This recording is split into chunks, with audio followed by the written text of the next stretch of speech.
suis humoriste en fait et j'ai commencé il y a 3 ans. Et j'ai fait plein de scènes ouvertes, je les ai écumées. Et puis ensuite, j'ai eu l'occasion de faire la Route du Rire 2009, qui m'a fait passer sur France 4, qui fait gagner le Festival de Montreux. Et un mois après, en janvier 2010, j'ai été invitée à faire le prix Jeune Talent 2010 avec RTL. Et donc ça s'est très très bien passé, puisque j'ai gagné effectivement. Un petit prix, quoi, c'était sympa. Un prix en plastique. Bon, par contre, juste avant qu'on commence, j'aimerais qu'on mette un truc au clair ensemble, après on n'en parle plus. Je suis une fille. Voilà. Vous avez vu? Écoute, t'avais pas vu? Génial, super. Appartenir au Jamel Comedy Club, c'est une super école en fait. Surtout pour moi en tout cas, c'est. Aujourd'hui, avant c'était effectivement les premières saisons, c'était super cool parce que tu passes à la télé, machin. Maintenant, on passe plus vraiment à la télé, c'est plus du travail pour moi et c'est un super travail parce que ça m'apprend beaucoup de choses. Ouais. Oh my god! I got something in my mouth! I'm gonna die! I'm gonna die! No, I swear I'm dying! Look at me, nigga! I'm dying! I'm dying! Look at me! À ceux qui me connaissent pas, j'ai envie de dire que c'est un humour super particulier, c'est le mien. J'ai envie de dire que c'est un humour funky. Je sais pas ce que ça veut dire moi-même, mais il faut venir voir en fait pour savoir. Elle s'en fout, ça, elle en a rien à faire, ma mère. Elle va voir la vendeuse, il y a le processus. Elle dit bonjour, je voudrais les cheveux d'occidental, s'il vous plaît. Et la vendeuse lui répond tout à fait, je vous donne ça tout de suite. Des vrais et jolis cheveux occidentales, voilà. Et elle lui donne des cheveux d'indienne. Ouais, parce que les occidentales, elles vendent pas leurs cheveux, parce qu'elles sont pas pauvres en fait. Hein. Ces perruques-là, ce sont des cheveux d'indienne qui avaient très faim. Là, c'est un peu leur monnaie aux indiennes en fait, les cheveux. Elles peuvent entrer dans un café et dire bonjour, je vais prendre un lassi-mangue, s'il vous plaît. Et toi, Ravishna? Allez, si ça me fait plaisir, 2 lassi-mangue. Ça fait combien? Ah ouais, quand même. Il est mignon le serveur, quand même, on est d'accord. Jeune homme, venez voir par là, venez voir. Pour boire. Il y a d'autres pourboires aussi, mais j'ai pas envie d'en parler. Ma part d'impro dans le spectacle, en fait, c'est super aléatoire par rapport à la soirée, par rapport aux gens.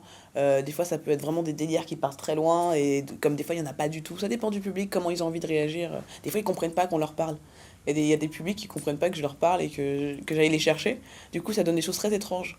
Ça casse l'ambiance des fois. T'es là, bon, ok, c'est pas grave. Demain. C'est super important le prénom. C'est un marque de fabrique à vie le prénom, sérieusement. Et ça, en France, il y a un seul mec qui l'a pas compris. Un seul. C'est Dick Rivers.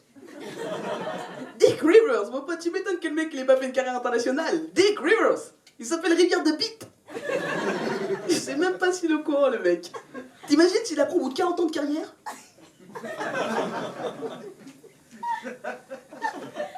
Moi, je m'appelle Rivière de Bite. Moi, je m'appelle Rivière de Bite. Et tout le monde est au courant dans le showbiz? Ouais, tout le monde le sait. Johnny le sait? Génial. Super, les gars, merci. Eddie aussi, mais super. Moi, j'ai pas envie de changer le monde des humoristes parce que. Enfin, il n'y a pas vraiment de monde des humoristes. Par contre, même changer le monde tout court, en fait, j'ai juste envie de changer juste la soirée de quelqu'un.